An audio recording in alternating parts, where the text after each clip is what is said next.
Welcome to the Deep Dive.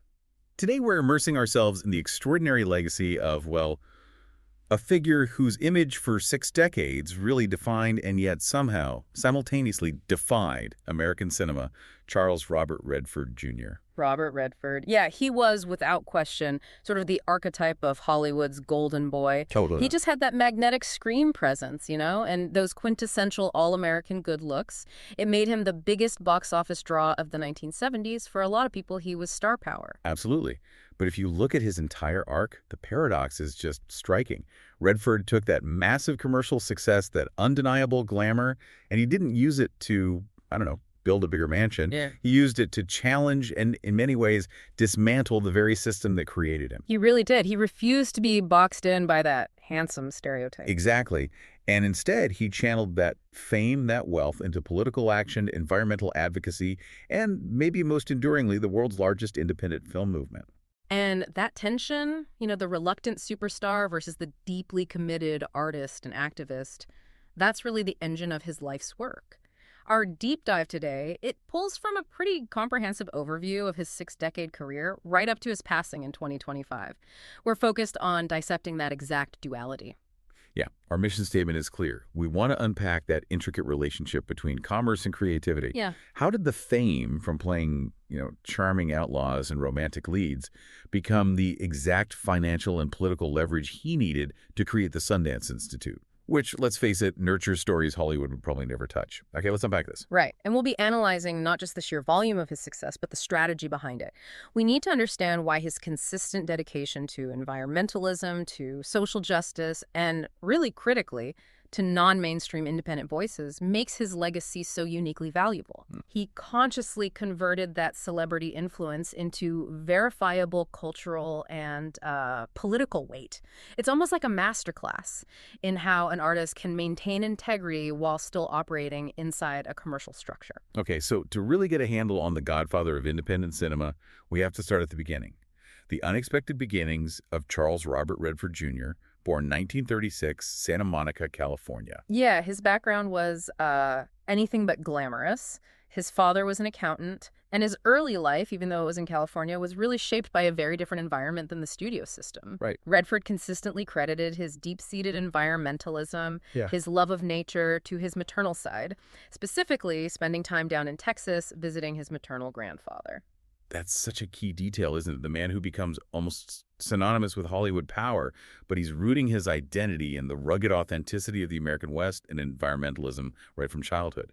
That sense of connection to the land seems like it informed almost every serious decision he made later on. I think so. And yet, his early academic career suggested a path heading towards, well, if not outright failure, certainly some trouble. He described himself as having been a bad student at Van Nuys High School, more focused on art and sports. He was actually talented enough in baseball to be a classmate of future pitching legend Don Drysdale. No kidding. Yeah, and skilled enough in tennis to spend time hitting balls with the great Pancho Gonzalez. So, he had physical talent, artistic inclination, but seemed to struggle intensely with structure. And that struggle kind of culminated in that crucial turning point, didn't it? The moment that seems to have broken his life open in a way that maybe traditional success never would have. He went to the University of Colorado Boulder on a half scholarship. What happened there was, well, defining. Oh, absolutely. It was a pretty classic tale, unfortunately. A young, talented guy spiraling under pressure, maybe lack of direction. He started drinking heavily. Right. And after only a year and a half, he lost his scholarship and was formally expelled from the university. This wasn't just a minor setback. It was a public, personal failure. It must have forced a massive reevaluation for him. You'd think most people would view that as, the end of the road, opportunity-wise. Yeah. But for Redford, it became this complete pivot. He turned his back on traditional American education, structure, and essentially just escaped to Europe. Precisely. His travels through France, Spain, Italy, that's what ignited his initial, most passionate pursuit, painting. Painting, right. When he came back to the States, he studied painting at the Pratt Institute in Brooklyn. And this is important to note. His first serious artistic focus was on painting a medium that's fundamentally non-commercial, pretty solitary, requires deep personal investment. It's just so far removed from the collaborative, market-driven world of cinema he'd later dominate. So acting was actually his second serious attempt at an artistic career, not the first. He only started taking classes at the American Academy of Dramatic Arts in Manhattan later. graduating in '59. Yeah, and if we look at the bigger picture, that early path, failure, self-exile, intense focus on painting, then shifting to the stage, it kind of established the DNA for his future work, didn't it? How so? Well, he experienced being an outsider, a struggling, non-commercial artist in New York. That must have given him this essential empathy, this understanding of the independent creator, the exact figure he'd dedicate his life and fortune to supporting through Sundance decades later. Huh. That makes sense. The very thing Hollywood eventually embraced as image was built on a foundation of, well, early failure and these really unconventional artistic pursuits. Once he committed to acting in New York, the momentum seemed almost immediate. He started building his career right there on the stage and also in that burgeoning medium of dramatic television. Yeah, his Broadway debut was in 1959, a show called Tall Story. But his real breakthrough, the big one, came in '63. Neil Simon's hugely successful romantic comedy, Barefoot in the Park. Ah, yes. Classic. That was a career-defining role for him on stage, playing that buttoned-up, kind of stuffy, newlywed husband. The play ran for years, secured his financial footing, definitely his visibility. And while he was becoming known on Broadway, he was just relentlessly working in television, too. Which, in the late 50s, early 60s, that was the real proving ground for dramatic actors. We're talking guest spots on those anthology series that required intense, focused work for just one episode. He was a serious dramatic actor in this period, definitely not just the handsome face. He appeared in these critically acclaimed programs like Alfred Hitchcock Presents, the original Twilight Zone, Wow. and the Western classic Maverick. This constant work led to formal recognition pretty early on. In 1962, he actually earned an Emmy nomination for Best Supporting Actor. Really? For what? For his powerful role in a teleplay called The Voice of Charlie Pont. That Emmy nomination, it often gets overlooked, doesn't it? Especially in light of his later movie fame.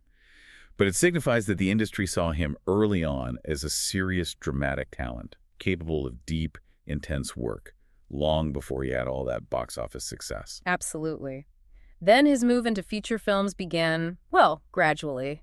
After a brief, uncredited role in the film version of Tall Story, he landed inside Daisy Clover in 1965. Okay. And that role was significant because he played a bisexual movie star, a surprisingly complex, non-traditional part for the time, and it immediately won him a Golden Globe for Best New Star. So he was signaling a willingness to take risks right from the start. He quickly followed that up with This Property's Condemned in 1966, where he reunited with Natalie Wood. That film, directed by Sidney Pollack, was a much bigger commercial success. And 1966 gave us another really key pairing, too. Yes, his first major big-screen collaboration with Jane Fonda. That was in Arthur Penn's The Chase. It's a remarkable cast, actually. It also holds the distinction of being the only time Redford ever starred opposite Marlon Brando. Brandon and Redford. Yeah. So the 1960s, they weren't just about his rising fame. They were about Redford actively seeking out difficult, respected co-stars and serious, dramatic directors like Pollack and Penn. He was clearly building his artistic credibility, even as he was gaining that commercial visibility. Okay, part two. This is where that tension we talked about just explodes. By 1967, the film version of Barefoot in the Park, co-starring Jane Fonda again, it solidifies his image for the masses. He had definitely arrived as a major, gorgeous leading man. And that is precisely when the alarm bells started ringing for him, personally. Right. He recognized instantly that his success was potentially a trap. The source material really highlights his concern about being defined by the, quote, blonde male stereotype image. It's kind of hard to imagine, especially today, turning down the biggest opportunities in Hollywood. Yeah. But that's exactly what Redford did to try and maintain control over his image. Yeah. He famously refused roles in these canonical films like Who's Afraid of Virginia Woolf and The Graduate. Yeah. Why such immediate, almost aggressive resistance? Well, it seems he was keenly aware that accepting those roles would lock him into a type, the charming but maybe shallow romantic lead. He sought texture, complexity, a kind of sardonic edge. He wanted roles that suggested intelligence and maybe some moral ambiguity, not just smooth romance. This resistance, it really shows his ingrained preference for that outsider perspective, doesn't it? It echoes his expulsion, his initial pursuit of serious art back in New York. That strategy paid off spectacularly, didn't it? With the defining partnership of his career. Butch Cassidy and the Sundance Kid in 1969, opposite Paul Newman. Butch Cassidy was like the perfect solution to his dilemma. It made him a global, bankable star, absolutely. But the character, the Sundance Kid, he wasn't the traditional hero. Yeah. He was the quieter one, more unpredictable, the sardonic partner to Newman's charisma. This role cemented his image as the intelligent, reliable, sometimes sardonic good guy. It let him capitalize on his looks while kind of subverting the typical leading man narrative. And what stands out about this period is the sheer breadth of his work. I mean, Butch Cassidy was this massive commercial hit, but the very next year, he received his BAFTA for Best Actor. And it wasn't just for Butch Cassidy. It was for a collection of roles that year that included Downhill Racer and Tell Them Willie Boy Is Here.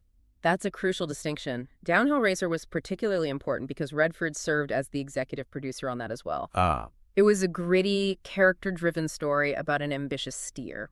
So by simultaneously acting in the blockbuster and producing smaller, less traditional films, he was already using his commercial appeal to buy himself creative independence. Even at the height of his rise, he was laying the groundwork to finance the kind of challenging material he clearly valued. okay, so the early 1970s. This marks the transformation from just being a star to becoming a real cinematic powerhouse. Starting in 1973, Redford enters this 4-year stretch of just unprecedented commercial dominance. And that gave him the leverage he needed to pursue his political interests on screen. Oh, this period established him as the undisputed king of the box office. 1973 delivered 2 colossal hits. First, The Way We Were with Barbra Streisand. Right. That was the 5th highest-grossing film of the year, and it blended romance with some pretty sharp political tension. And then, of course, The Sting, his reunion with Paul Newman. That film was just a cultural phenomenon. Huge. It secured him his only Academy Award nomination for Best Actor. And adjusted for inflation, it's still one of the top 20 highest-grossing movies of all time. It was a global masterpiece. But the absolute peak of his commercial leverage came in 1974. The statistic is just staggering. Redford became the first performer since Bing Crosby way back in 1946 to have 3 films in a single year's top 10 grossing titles. 3 in the top 10. Yeah, The Sting, The Great Gatsby, and a profitable re-release of Butch Cassidy. This financial muscle meant he was basically Hollywood's most important asset. And it's a position he leveraged, well, pretty ruthlessly for his more serious political projects.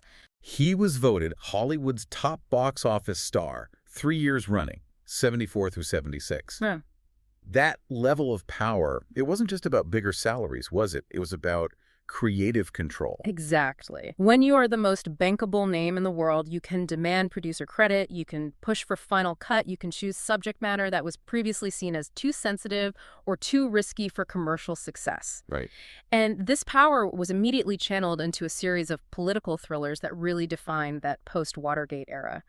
We're talking about films like 3 Days of the Condor in 75, and the seminal All the President's Men in 76. Let's focus on All the President's Men for a second. This was more than just a performance for him, right? It felt like a deeply committed act of political advocacy, but using the machinery of Hollywood itself. He played Bob Woodward, but critically, he was the executive producer. His involvement as executive producer was absolutely the key. Redford used his clout to make sure the film maintained journalistic integrity, that it didn't sanitize the raw details of the Watergate scandal. The film clearly reflected his own off-screen political concerns, his interests in systemic corruption. And the fact that this movie about investigative journalism was a massive box office success and earned 8 Oscar nominations, including Best Picture, that's a testament to Redford's ability to sell serious, challenging material to a mass audience. He somehow made integrity commercially viable. Yeah, if he hadn't achieved that unparalleled financial dominance in the years just before, with The Sting and The Way We Were, he likely wouldn't have had the power to shepherd a project as politically sensitive as All the President's Men through the studio system. The money was the weapon. It absolutely was. The late 70s saw him maintain this balance pretty carefully. He was filming serious political commentary, but simultaneously returning to the American West, the source of his personal values. In 1976, he published his book, The Outlaw Trail, A Journey Through Time. Right, I remember that. He detailed his personal adventure, traveling the West by horse and foot, trying to see it as the historical outlaws did. That constant return to nature, the anti-establishment themes, it just shows that the commercial success never really divorced him from his roots. He finished the decade by reuniting with Jane Fonda for The Electric Horseman in 1979. Another top 10 hit, playing an aging rodeo star, a character that perfectly embodies his interest in, the fading independence of the American individual. Okay, the moment Redford decided to move behind the camera, that signaled such a profound commitment, didn't it? to using his star power for artistic depth rather than just, personal profit. The 1980s launched his second great career as a director. The scale of that pivot really cannot be overstated. His directorial debut, Ordinary People in 1980, was not some light romance or an action film. No. It was a complex, emotionally devastating family drama, focusing on grief, mental illness, communication breakdown within this upper-middle-class family. What was significant about his directorial style in Ordinary People? It felt so radically different from those sleek commercial projects he'd starred in. He adopted this style, emphasizing naturalism, quiet intensity. He avoided flashy camera work. His use of long takes, natural light, it sort of forced the audience to live inside the discomfort and the emotional complexity of the characters. Critics immediately praised his precision in handling that nuanced psychological material. Yeah. This profound shift from glamorous action star to meticulous, empathetic director of a nuanced drama, it just demonstrated his commitment to storytelling depth. And the industry recognized it immediately. Ordinary People won 4 Academy Awards, including Best Picture and, crucially, Best Director for Redford himself. This was his first Oscar win, and it came for leading behind the camera, not being in front of it. That win provided definitive validation, proof that his interest in filmmaking was authentic, deep-seated. It cemented his reputation as a serious filmmaker, completely separate from his movie star persona. And this artistic credibility was something he continued to build on, even as he occasionally returned to massive acting roles. Speaking of acting roles, he starred in what was arguably his most successful collaboration with Sidney Pollack. Out of Africa in 1985, opposite Meryl Streep. That film was just a global phenomenon. Oh, Out of Africa was a colossal hit, won 7 Academy Awards, including Best Picture. It proved he could still deliver massive commercial viability as an actor when he chose to. But he seemed to use that success as a springboard to direct more challenging projects. Yeah, we see that dedication to serious, socially conscious themes in his later directing credits. The Milagro Beanfield War in 1988, for instance, that focused on a small New Mexico community fighting against big developers over water, writes a theme straight out of his environmental activism playbook. His directorial work consistently engaged with those themes: community survival, challenging corruption. He followed that up with A River Runs Through It in 1992, which was visually stunning and really launched Brad Pitt's career. Right. But the masterpiece of his later directorial work, at least in terms of complexity and social critique, was arguably Quiz Show in 1994. Quiz Show.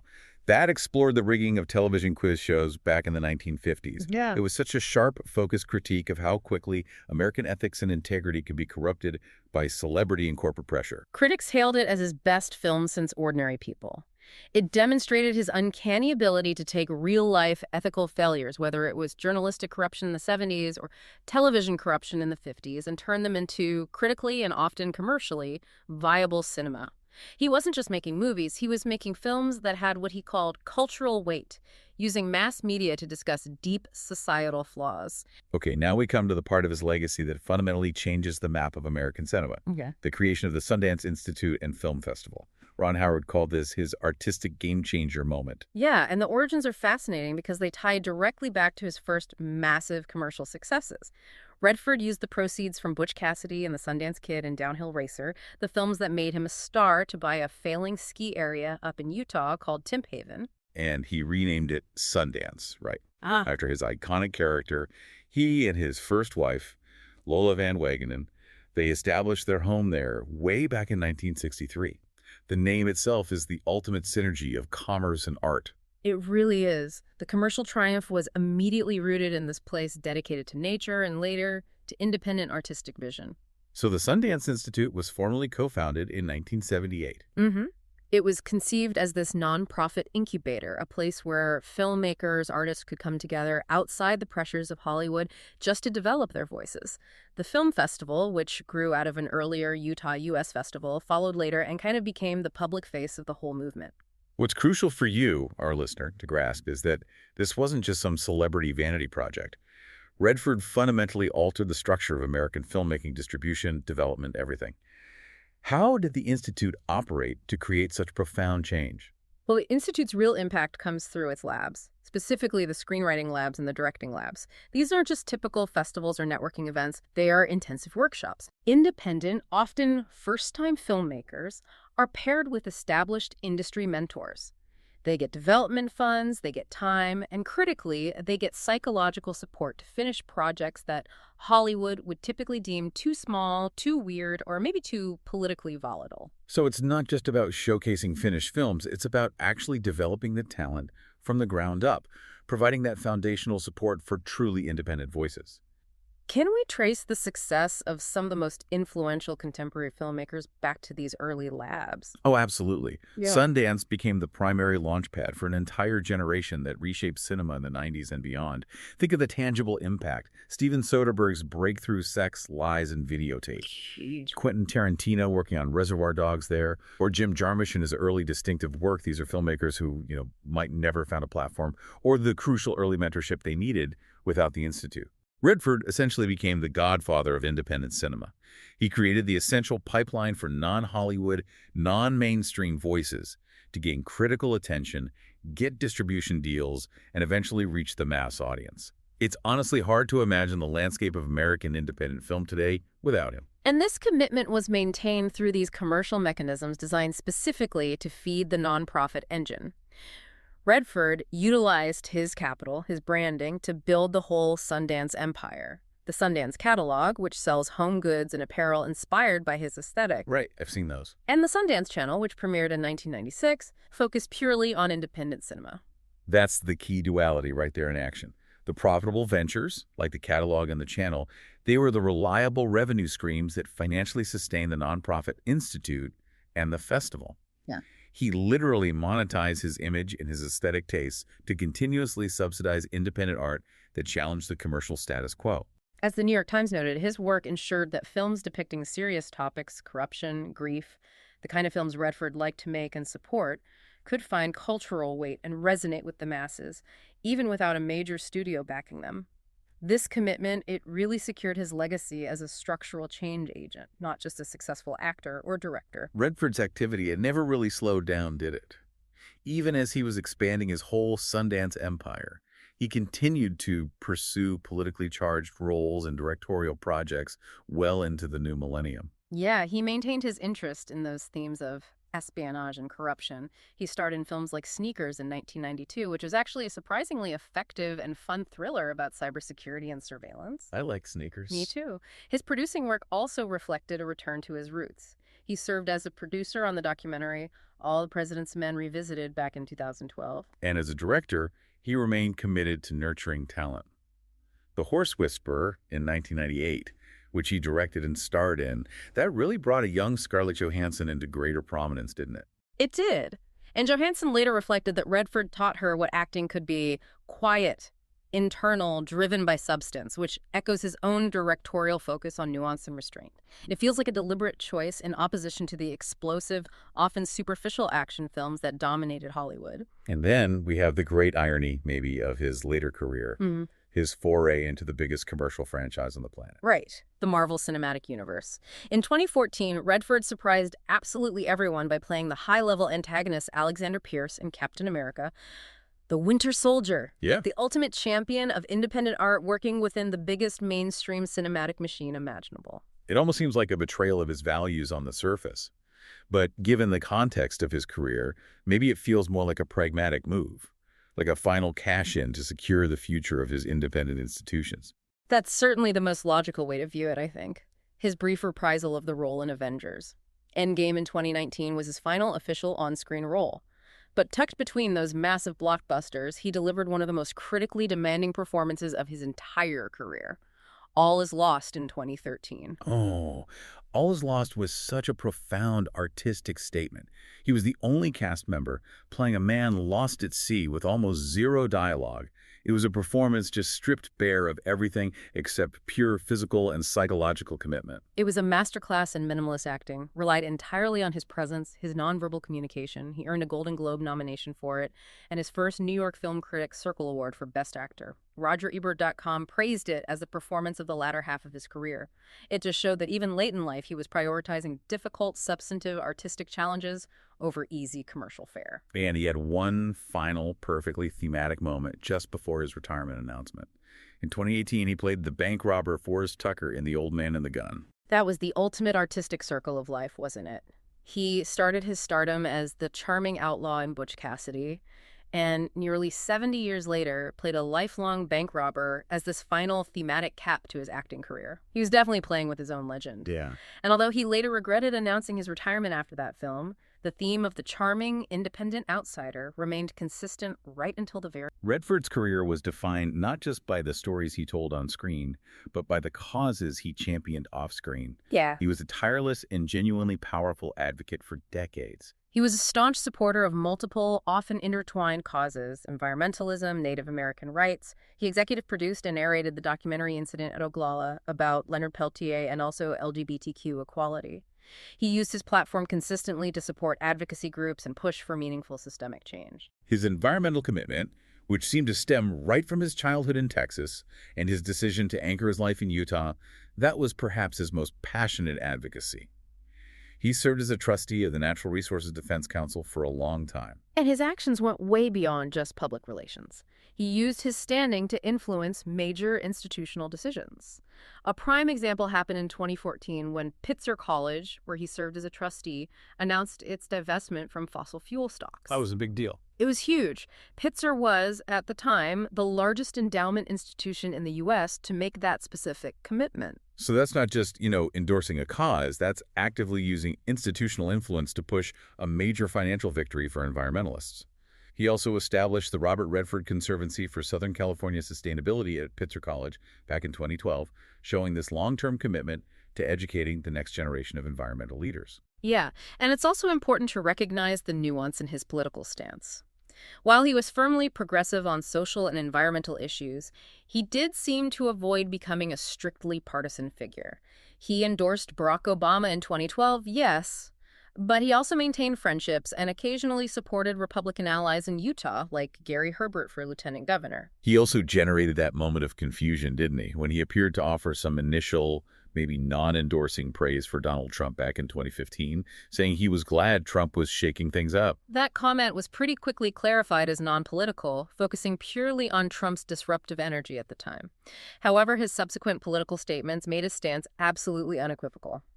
He later penned these sharp op-eds referring to the Trump administration as a monarchy in disguise, criticizing their handling of the pandemic, the withdrawal from the Paris Agreement. And then in 2020, he made his definitive endorsement for Joe Biden, stating very clearly that President Trump lacked a moral compass.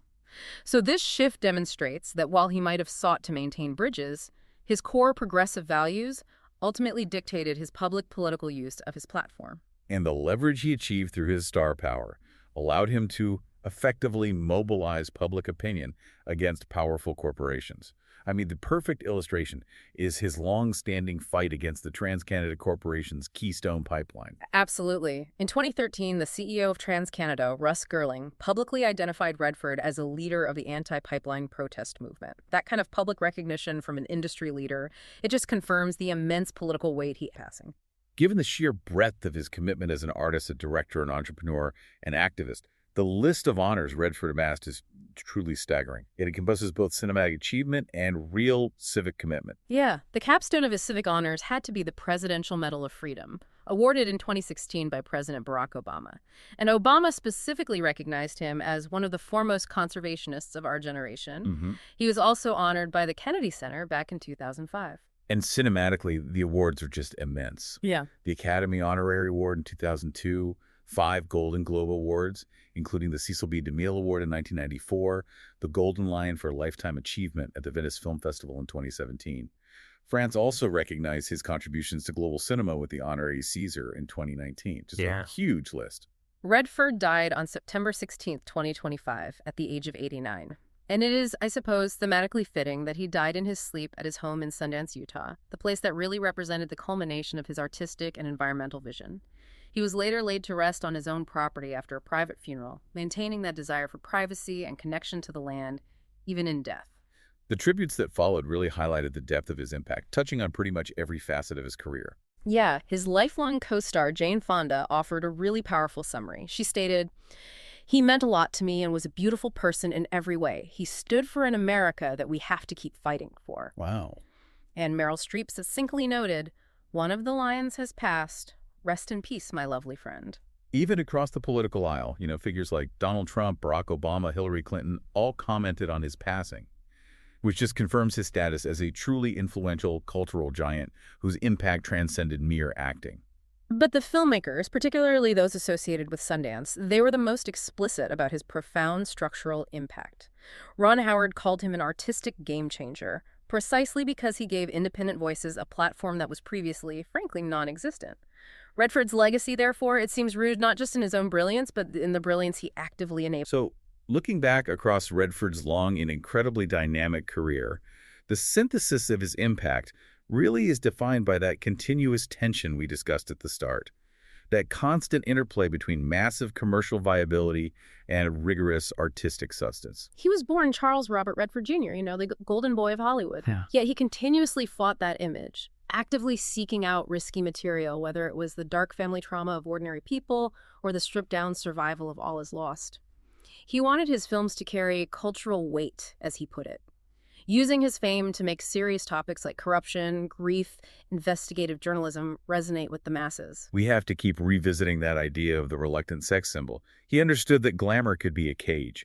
In that candid 1974 interview, he just outright rejected the image, saying, "I never thought of myself as a glamorous guy." Suddenly there's this image. Glamour image can be a real handicap. It is crap. And that profound dissatisfaction, that feeling about the superficiality of fame, that seems to be what provided the fuel for his entire second life. It drove him to acquire creative control on those political thrillers, to successfully direct nuanced psychological drama, and maybe most importantly, to commit his considerable financial resources to creating the whole Sundance ecosystem. The tension he felt internally led to structural change externally. Ron Howard's assessment still feels the most accurate. Redford was a tremendously influential cultural figure and an artistic game changer. The Hollywood superstar used his box office earnings, his celebrity capital, to build an institution specifically designed to fund, nurture, and support the very artists and stories the Hollywood system normally rejects or marginalizes. He literally turned commercial success into a massive philanthropic effort for independent cinema. It's an incredible template, really. Redford's career successfully pivoted between being one of the world's most desired stars and becoming the most powerful champion for the struggling, non-commercial independent artist. He showed that you don't necessarily have to choose between massive professional success and artistic integrity. You can actually use the former to safeguard the latter. So, this leaves us with a final provocation for you to consider. Redford's life demonstrates that the cost of artistic freedom is often financial independence. For contemporary creators today, whether you're a filmmaker, a writer, an activist, what can be learned from Robert Redford's specific ability to monetize massive global commercial success, everything from playing a villain in a comic book film to selling outdoor apparel, only to then invest those profits entirely into alternative, challenging, and essential voices? His legacy suggests that perhaps the most effective tool a creator can wield is not just their talent, but the independent, self-sustaining engine they choose to build with their success.